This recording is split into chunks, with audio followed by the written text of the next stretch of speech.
భర్తతో ఉండాలని ప్రేమ, భర్తతో ఉండాలని ప్రేమ. అది స్త్రీ, అది పురుషుడు, అది దాంపత్యం.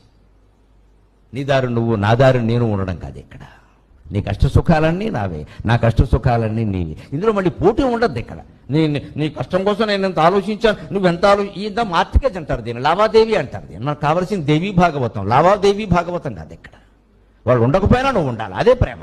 ఇలా నిలబడాలంటే అభ్యాసం ఉండాలి, భక్తి, జ్ఞానం, వైరాగ్యం కూడా ఉండాలి. వైరాగ్యం అంటే ఏమీ అక్కర్లేకపోవడం కాదండి, ఉన్నదాంతో సంతృప్తి పడ్డం. గమనించండి, అప్పుడు వైరాగ్యం మీకు అర్థమవుతుంది.